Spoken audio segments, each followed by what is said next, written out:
അപ്പൊ കഴിഞ്ഞ ദിവസം നമ്മള് ബബ്ബ സിനിമ ഇറങ്ങിയപ്പോ ദിലീപിന്റെ ആ ഒരു തിരിച്ചുവരവും ദിലീപേട്ടൻ ലാലേട്ടൻ കോമ്പോനെ പറ്റിയൊക്കെ സംസാരിച്ചു. അപ്പൊ ഇപ്പൊ വീണ്ടും ക്രിസ്മസിന്റെ ക്രിസ്മസ് റിലേറ്റഡ് ആയിട്ട് സർവമായി റിലീസ് ചെയ്തേരൊക്കെയാണ്. എല്ലാവരും കാത്തിരുന്ന നിവിന്റെ എന്താ പറയാ തിരിച്ചുവരവാണ്, ആഘോഷിക്കുകയാണ്.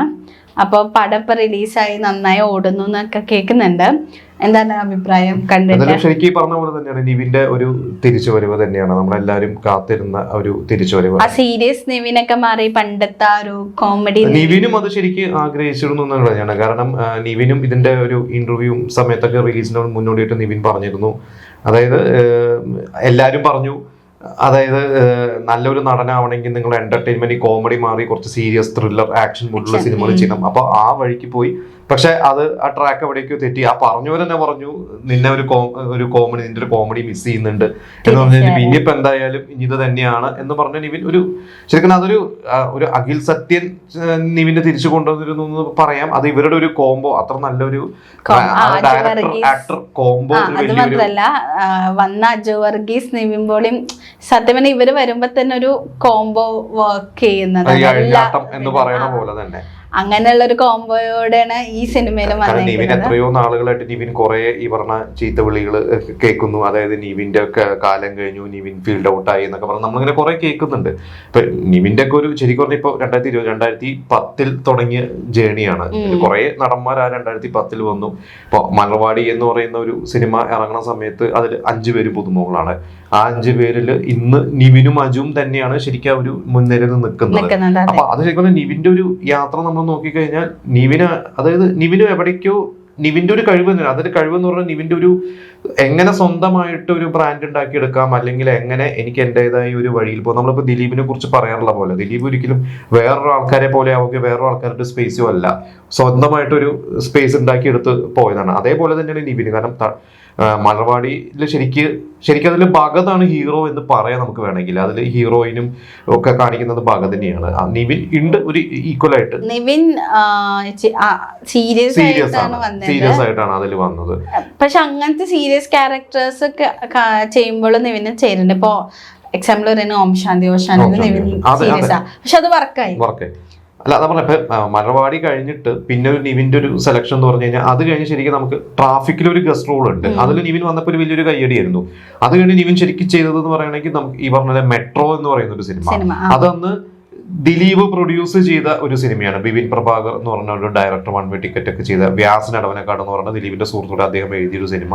അത് അന്ന് ഭഗതും പറഞ്ഞിട്ടുണ്ട്. അതായത് മലർവാടി കഴിഞ്ഞിട്ട് ഇനിയിപ്പോ എന്താ ചെയ്യേണ്ട എന്ന് നിൽക്കുന്ന സമയത്താണ് ദിലീപ് തന്നെ പ്രൊഡ്യൂസ് ചെയ്യുന്ന ഒരു സിനിമ എന്ന് പറഞ്ഞിട്ടാണ് അതിൽ നിവിനെയും ഭഗതിനെയും ആണ് കാസ്റ്റ് ചെയ്യുന്നത്. പിന്നെ സുരാജ് ഉണ്ട്, ബിയോൺ ഉണ്ട്, വേറെ ആർട്ടിസ്റ്റുകളൊക്കെ ഉണ്ട്. അത് ശരിക്കും വലുതായിട്ട് ശ്രദ്ധിക്കപ്പെട്ടില്ല ആ പടം. പക്ഷെ അത് കഴിഞ്ഞിട്ട് പിന്നെ സെവൻസ് എന്ന് പറയുന്ന ഒരു സിനിമ, ഇതേപോലെ ജോഷി സാറിന്റെ ഒരു സിനിമ. അതിന് പക്ഷെ നമ്മളിന്ന് നോക്കിക്കഴിഞ്ഞാൽ അതിൽ ആസിഫ് അലിയും കുഞ്ചാക്കോ ബോബനുമാണ് പ്രധാനം. നിവിനും അന്ന് അതിൽ വലിയൊരു ഇതില്ല. നിവിൻ അന്ന് അത്ര താരമൂല്യം ആയിട്ടില്ല. പക്ഷെ അവിടുന്ന് അങ്ങോട്ട് അത് കഴിഞ്ഞിട്ട് നിവിൻ ശരിക്കും പറഞ്ഞു കഴിഞ്ഞാൽ ഒരു ബ്രേക്ക് എടുത്തു എന്ന് തന്നെ പറയാം. അത് കഴിഞ്ഞിട്ടാണ് പിന്നെ വിനീത് ശ്രീനിവാസിന്റെ തട്ടത്തിൽ മറയത്ത് എന്ന് പറയുന്ന ഒരു സിനിമയിലൂടെ വരുന്നത്. അത് അതുവരെ നമ്മൾ താടിയൊക്കെ വെച്ചിട്ടില്ല. അത് നിവിനെ അല്ല എത്ര രീതിയിൽ ഫുൾ ക്ലീൻ ഷേവ് ആയിട്ട് വേറൊരു നിവിനെ, അതുവരെ കാണാത്ത ഒരു നിവിനെയാണ്. ശരിക്കും ആ നിവിനെയാണ് നമ്മള് കാണാൻ ആഗ്രഹിക്കുന്നത്. എപ്പോഴും സ്ക്രീനിൽ നിറഞ്ഞു നിൽക്കണം ആ ഒരു കോംബോ. ആ സിനിമയിലും അജു വർഗീസ് അജുവിന്റെ ഒരു അവരുടെ ഒരു ലൈഫ് എന്താ പറയാ, അവരുടെ ഒരു ജീവിതം മാറിയ ഒരു കരിയർ ടേണിംഗ് പോയിന്റ് തന്നെ തട്ടത്തിൽ മറയത്ത് എന്ന് പറയുന്ന സിനിമ തന്നെയാണ്. കോംബോയും വർക്കാവായി, അത് പറയാതിരിക്കാൻ പറ്റില്ല. കാരണം ഇവര് വരുന്ന ആ കോംബോ ഒരുമിച്ചുണ്ടെങ്കിൽ ആ സിനിമ തന്നെ വർക്കാവും, കോമഡി വർക്കാവും, അങ്ങനത്തെ രീതിയിൽ വരാൻ തുടങ്ങിയെന്ന് എനിക്ക് തോന്നുന്നത്. അത് കഴിഞ്ഞപ്പോ അത് തട്ടത്തിൽ മറയത്ത് കഴിഞ്ഞു. അത് കഴിഞ്ഞിട്ട് നിവിൻ എടുത്ത സെലക്ഷൻ നമുക്ക് നോക്കാം. അതിൽ ചില പരാജയങ്ങൾ, ഇപ്പൊ ഭൂപടത്തിലില്ലാത്തൊരു ഇടം എന്ന് പറഞ്ഞാൽ അത് പലരും കണ്ടിട്ടുണ്ടാവില്ല. അത് ഇതേപോലെ ശ്രദ്ധിക്കപ്പെടാതെ പോയൊരു സിനിമയാണ്. പക്ഷെ അത് ഞാൻ അന്ന് അറിഞ്ഞിട്ടുള്ളതെന്ന് വെച്ചാൽ അത് ശ്രീനിവാസനാണ് അതിലൊരു മെയിൻ ലീഡ് എന്ന് പറയുന്നത്.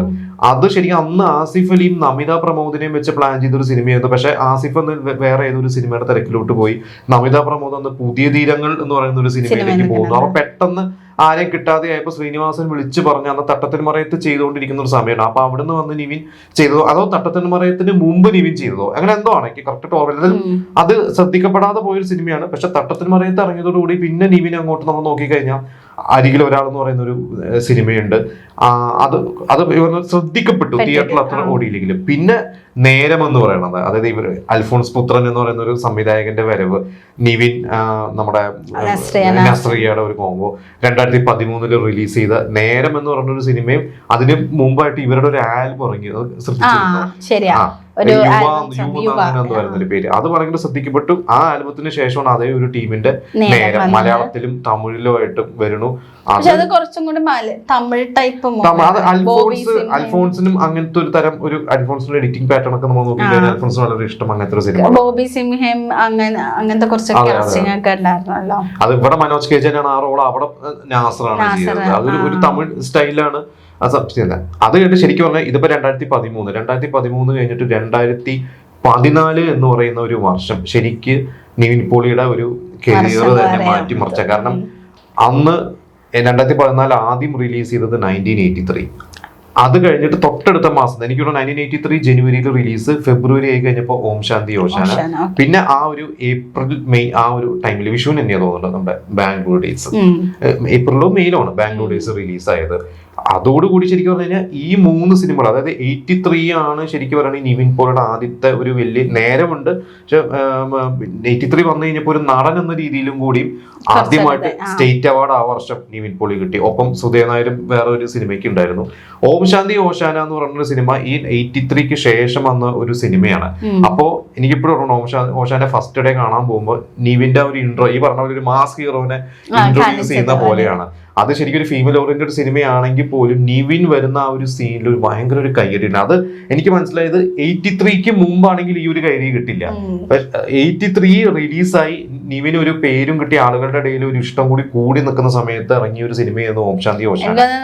നമ്മൾ പറയത്തില്ലേ ഇപ്പത്തെ ഒരു ലൈക്ക് ക്രഷ്, അല്ലെങ്കിൽ ആ ഒരു ടൈമത്തെ ക്രഷ്. ഇപ്പൊ തട്ടത്തിമറിയത്ത് വന്നപ്പോ എനിക്ക് തോന്നുന്നു നിവിനോടുള്ള ക്രഷിനെക്കാളും ആ ഒരു ലവ് സ്റ്റോറിയും ആ ഒരു ഹിന്ദു മുസ്ലിം ലവ് സ്റ്റോറിയോടുള്ള ഒരു ഇഷ്ടമായിരുന്നു. പക്ഷെ ഈ ഓം ശാന്തി ഓശാനയില് നിവിനോട് തട്ടത്തിമറിയത്തിൽ നമ്മൾ നോക്കിക്കാൻ ചിലപ്പോൾ നിവിനല്ല, അത് ആദ്യം കേട്ടിട്ടുണ്ട് ഭഗതിനെയായിരുന്നു ആദ്യം പ്ലാൻ ചെയ്തിരുന്നത്. പിന്നീട് നിവിനെ ഈ ലുക്കിൽ വിനീത് കണ്ടപ്പോ അത് ആരെ കാസ്റ്റ് ചെയ്താലും അത് അങ്ങനെ ക്ലിക്കാവും. എനിക്ക് തോന്നുന്നത് അന്ന് ചിലപ്പോൾ വിനീത് ചിന്തിച്ചില്ല. പിന്നീട് ഞാൻ ആലോചിക്കുന്നത് എന്തുകൊണ്ട് അന്ന് ധ്യാൻ ഇൻട്രൊഡ്യൂസ് ചെയ്ത് ചേർന്ന് ഞാൻ ആലോചിക്കാറുണ്ട്. കാരണം ധ്യാൻ ആ ഏജിൽ വേണമെങ്കിൽ അനിയനെ തിരയിലാണ് ഇൻട്രൊഡ്യൂസ് ചെയ്തത്. ചിലപ്പോൾ തട്ടത്തിമറിയത്തിൽ ധ്യാൻ ഇൻട്രൊഡ്യൂസ് ചെയ്തിരുന്നെങ്കിൽ ചിലപ്പോ നമ്മൾ നിവിനെ ഇങ്ങനെ കാണാൻ പറ്റില്ലായിരിക്കും. പക്ഷെ നിവിന്റെ ക്യാരക്ടർ വൈസ് നോക്കുമ്പോൾ സെറ്റാണ്. പക്ഷെ അന്ന് എനിക്ക് തോന്നുന്നില്ല നിവിനോട് ഒരു ക്രഷോ അല്ലെങ്കിൽ ഒരു അത്രയും ഫാൻ ബേസ് ആ ഒരു മൂവിക്ക് അങ്ങനെ. അത് എനിക്ക് തോന്നുന്നു ആ ഒരു മൊത്തത്തില് മൂവി ഇഷ്ടപ്പെട്ടെന്ന് തോന്നുന്നത്. പക്ഷെ ഈ ഓം ശാന്തി ഓശാന വരുമ്പോ നിവിൻ എന്ന് പറയുന്ന ഒരു പേഴ്സൺ സ്റ്റാറും കൂടിയായി, അവിടെ ഒരു സ്റ്റാറും കൂടി ആയി കഴിഞ്ഞപ്പോ നിവിനോടുള്ള ഒരു ഇഷ്ടം കൂടിയാണ് അതില്. പിന്നെ നസ്രിയ നിവിൻ കോംബോ അത് നല്ല. പിന്നെ ബാംഗ്ലൂർ, നമ്മൾ അതിന്റെ ബാംഗ്ലൂർ ഡേയ്സ് എടുത്തു കഴിഞ്ഞാൽ ഇതില് ദുൽഖറും ഫഹദും ഉണ്ടെങ്കിൽ അപ്പുറത്ത് നിവിനാണ് കൂടുതൽ സ്കോർ ചെയ്തത്. ആ ഒരു കോമഡിയും കാര്യങ്ങളും ഒക്കെ. കാരണം നമ്മളിപ്പോ നിവിന്റെ ഈ പറഞ്ഞ ഒരു 3 സിനിമകൾ എടുത്തു കഴിഞ്ഞാൽ എപ്പോഴും അന്ന് ഞാൻ എവിടെയോ വായിച്ചിട്ടുണ്ട്, ശരിക്കും നമ്മൾ പണ്ടത്തെ ഒരു ദിലീപിന്റെ ഒരു ജേണി ഉണ്ടല്ലോ, ഇവർ രണ്ടുപേരും നമ്മൾ കുറെ സാമ്യത ഇവരുടെ ഒരു ജേണിയിലുണ്ട്. കാരണം ദിലീപ് ഇതുപോലെ തന്നെ ജോക്കർ, ഡാർലിംഗ് ആയിട്ട് തെങ്കാശി പട്ടണം വന്നു കഴിഞ്ഞപ്പോൾ കിട്ടിയ ഒരു കയ്യടിയാണ്. ഇതേപോലെ നിവിന് 83 ഓം ശാന്തിയും കഴിഞ്ഞിട്ട് ഈ പറയുന്ന ബാംഗ്ലൂർ ഡേയ്സ് എത്തിക്കഴിഞ്ഞപ്പോൾ ആ ഒരു കൂട്ടത്തിൽ സ്കോർ ചെയ്തു എന്ന് പറയുന്നത്. ഇതിന്റെ കൂടെ പറയേണ്ടത് ഇത് കഴിഞ്ഞിട്ട് കുറച്ച് മാസങ്ങൾക്ക് ശേഷം വിക്രമാദിത്യ എന്ന് പറഞ്ഞ സിനിമ, അതിൽ ദുൽഖറും ഉണ്ണിമൂന്നനാണെങ്കിലും അവസാനം നിവിൻ പോളി വരുന്ന ഒരു 15 മിനിറ്റ് നിവിൻ വന്നപ്പോൾ ഉണ്ടായിരുന്ന ഒരു കയ്യടിയും ആ സിനിമ നിവിൻ വന്നപ്പോ കുറച്ചും കൂടി ഒരു അതിന് സിനിമയ്ക്ക് ഒരു ഗുണം ചെയ്തു എന്ന് പറയുന്നത് നിവിൻ ആ ഒരു സ്റ്റാർ ആയി തുടങ്ങി എന്നുള്ളതിന്റെ ഒരു തെളിവ് തന്നെയായിരുന്നു. അത് നിവിന്റെ ഒരു സെലക്ഷൻ തന്നെയാണത്. കാരണം അത് കേട്ട് എത്ര പടങ്ങൾ ചെയ്യാതെ വിക്രമാദിത്യൻ പോയി ചെയ്തു. ഇത് കഴിഞ്ഞിട്ട് പിന്നെ 2015 നിവിന്റെ കുറച്ച് സിനിമകളുണ്ട്. അല്ലെങ്കിൽ മിലി എന്ന് പറയുന്ന ഒരു സിനിമയുണ്ട്, ഇവിടെ എന്ന് പറയുന്ന ഒരു സിനിമയുണ്ട്. അത് രണ്ടും ക്രിട്ടിക്കലി അക്ലെയിം ചെയ്ത സിനിമയാണ്. പക്ഷെ അപ്പുറത്ത് നമുക്ക് മറക്കാൻ പറ്റാത്തതാണ് വടക്കൻ സെൽഫി, പ്രേമം. നിവിൻ ഈ പറഞ്ഞ നിവിനെ വേറെ എവിടെയോ കൊണ്ടെത്തിച്ച പ്രേമവും വടക്കൻ സെൽഫി. നമുക്ക് എന്താ പറയാ, രണ്ടുപേരും നിവിനെ ചെയ്തേക്കണം. പക്ഷെ രണ്ട് തരത്തിലാണ്. രണ്ടിലും കോമഡിയാണ്, പക്ഷെ 2 ടൈപ്പ് കോമഡി എന്ന് പറയാല്ലേ നമുക്ക്. അല്ല, അതിപ്പോ എനിക്ക് പ്രേമം അൽഫോൺസ് പുത്രന് നിവിനെ പണ്ട് മുതലേ അറിയാം. ചിലപ്പോ അത് അറിയുന്നോണ്ടായിരിക്കും നമ്മൾ പറയില്ല, ഇപ്പൊ പ്രിയദർശൻ മോഹൻലാൽ എന്നൊക്കെ പറയണ പോലെ അത് നിവിനെ എങ്ങനെ പ്രസന്റ് ചെയ്താൽ ആളുകൾക്ക് ഇഷ്ടപ്പെടും എന്നുള്ളത് അൽഫോൺസിന് അറിയാവുന്നതുകൊണ്ടായിരിക്കാം അങ്ങനെ പ്രസന്റ് ചെയ്തത്. മെച്ചോർഡ് ആയിട്ടുണ്ട്. സ്കൂൾ കാലഘട്ടം മുതൽ 30 വയസ്സ് വരെ കാണിക്കുന്നത്. ആ 3 കാലഘട്ടത്തിലും 3 ടൈപ്പ് നിവിനെ നമുക്ക് കാണാൻ പറ്റും. സീരിയസ്, മെച്ചോർഡ്, അതേപോലെ ചൈൽഡിഷ് ആയിട്ടുള്ളത് വിത്ത് കോമഡി. അതോടെ നമ്മൾ പറയണം. അതിനിപ്പോ ഒരു കോമഡിയും കൂടെ ചേരുമ്പോ അത് ഈ പറഞ്ഞ പോലെ പ്രേമം കഴിഞ്ഞ് പിന്നെ ആക്ഷൻ ഹീറോ ബിജു, അത് റിലീസ് ദിവസം ഇച്ചിരി ഡൗൺ ആയ ഒരു പടമാണ്. കാരണം പ്രേക്ഷകർ പ്രതീക്ഷിക്കാത്ത ഒരു പടമായിരുന്നു. പക്ഷെ അവിടുന്ന് നിവിന്റെ ഒരു സ്റ്റാർഡം കൊണ്ട് ആ പടം പിന്നീട് കേറി എന്നുള്ളതാണ്. അതും ഇതേ പറഞ്ഞ പോലെ തന്നെ ഒരു പോലീസ് വേഷമാണെങ്കിലും പോലീസ് വേഷങ്ങളെ അല്ല. അത് മാത്രല്ല അവിടെയും ആ ഒരു കോമഡി നിവിന് നമുക്ക് ഈ ബിജു എന്ന പേരിൽ ഒരു പോലീസ് ഓഫീസർ നമ്മൾ എവിടെയെങ്കിലും കണ്ടിട്ടുണ്ട്. അത് മാത്രല്ല അതും സീരിയസ് ആയിട്ടുള്ള ഒരു ക്യാരക്ടറാണ്. അങ്ങനെ ചെയ്യേണ്ട ഒരു ക്യാരക്ടറിനെ ആ ഒരു നിവിൻ്റെതായ സ്റ്റൈലും കൂടെ വന്നപ്പോ നല്ല ഒരു മാച്ചായി. ആ പോലീസും ഒരു ജനതാ മൈത്രി പോലീസ് സ്റ്റേഷൻ എന്നൊക്കെ പറയുന്ന പോലെ അതും പിന്നെ ഈ വടക്കൻ സെൽഫിനും അത് തന്നെ അതും നമ്മള് കണക്ട് ചെയ്യാൻ പറ്റുന്ന ഒരു ക്യാരക്ടറായിരുന്നു നിവിന്റെ. ലൈക്ക് തോറ്റ് ആ ഒരു നിവിനെയാണ് ഇപ്പോ. അതായത് അത് കഴിഞ്ഞിട്ട് പിന്നെ ശരിക്കും നിവിൻ കായംകുളം കൊച്ചുണ്ണിയുണ്ട്, മികായിലുണ്ട്, കുറെ സിനിമകളൊക്കെ ചെയ്തെങ്കിൽ കൂടിയും ഇടയ്ക്ക് ലവ് ആക്ഷൻ ഡ്രാമയാണ് ശരിക്കും പറഞ്ഞാൽ നിവിന്റെ പിന്നെ വലിയൊരു വിജയമായി. ആക്ഷൻ ഹീറോ ബിജുവിന് ശേഷം നിവിൻ കുറച്ചുകൂടെ സീരിയസ്.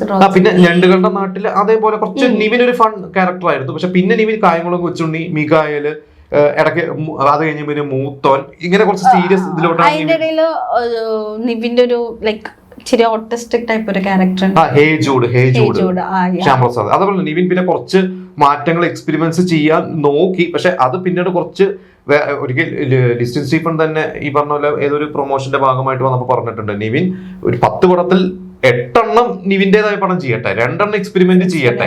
അപ്പൊ എല്ലാവരും നിവിനോട് പറഞ്ഞു പറഞ്ഞപ്പോ മൂത്തോൻ എന്ന് പറഞ്ഞ ഒരു പടം ലവ് ആക്ഷൻ ഡ്രാമ ഏകദേശം ഒരേ സമയത്ത് ഇറങ്ങി. മൂത്തോൻ തിയേറ്ററിൽ ഓടിയിലെ ക്രിട്ടിക്കലി അക്ലൈംഡ്, നിവിന് സ്റ്റേറ്റ് അവാർഡ് പ്രത്യേക പരാമർശം കിട്ടി. വേറെ ഏതൊരു ന്യൂയോർക്ക് ഫിലിം ഫെസ്റ്റിവൽ എവിടെയോ അവാർഡ് കിട്ടി. ലവ് ആക്ഷൻ ഡ്രാമ പക്ഷെ അതും ഈ പറഞ്ഞ ലവ് ആക്ഷൻ ഡ്രാമയ്ക്ക് അന്ന് കുറെ മിക്സ്ഡ് റെസ്പോൺസ് ആയിരുന്നു. ഒപ്പീനിയൻ മിക്സ്ഡ് ആയിരുന്നു, സ്ക്രിപ്റ്റ് പോലെ എന്നൊക്കെ ഉണ്ടായിരുന്നു. പക്ഷെ എങ്കിലും ആ പടം ആ ലെവല് കൊണ്ടെത്തിച്ചത് നിവിൻ പോളി എന്ന് പറഞ്ഞ തന്നെയാണ്. നമുക്ക് കഥയോ ബാക്കി കാര്യങ്ങളൊക്കെ വർക്ക് ആയില്ലെങ്കിൽ ചിലർക്ക് വർക്ക് ആയില്ലെങ്കിലും നിവിൻ അല്ലെങ്കിൽ അജു കോംബോ അത് നൈസായിരുന്നു. അതിന് വല്ലതും വേറെ ഒന്നും പറ്റില്ല. അവരുടെ ആ ഒരു എനിക്കിപ്പോഴും ഞാൻ ഇടക്കിടക്ക് അതിന്റെ കോമഡി ഒക്കെ നമ്മള് റിയൽ ലൈഫിൽ ഇങ്ങനെ യൂസേജ് ചെയ്യില്ലേ, നീ ഇങ്ങോട്ട് വന്നേ അങ്ങനെയൊക്കെ യൂസ് ചെയ്യില്ല. അങ്ങനെ കുറെ നിവിന്റെ മജുവിന്റെ ഒക്കെ അങ്ങനത്തെ കുറെ ഡയലോഗ്സ് ഒക്കെ പറയാറുണ്ട്. ആ നിവിനെയാണ് 2019 ലവ് ആക്ഷൻ ഡ്രാമ ചെയ്ത നിവിനെയാണ് പിന്നീട് നമ്മൾ ശരിക്കും മിസ് ചെയ്തത്. അതിനുശേഷം നിവിൻ ഒരുപാട് സിനിമകൾ ചെയ്തു, എക്സ്പീരിയൻസ് ചെയ്തു. അതിലെല്ലാം നല്ല പെർഫോമൻസ് ഒക്കെ തന്നെയായിരുന്നെങ്കിൽ പോലും ആ ഒരു നിവിനും എപ്പോഴും മിസ് ചെയ്തു. അതാണ് ഇപ്പോ സർവ്വമായയിലൂടെ തിരിച്ച് വന്നിരിക്കുന്നത്. എനിക്ക് തോന്നുന്നു ഇതിനിടയിൽ കുറെ സീരിയസ് മൂവീസ്, സഖാവ്,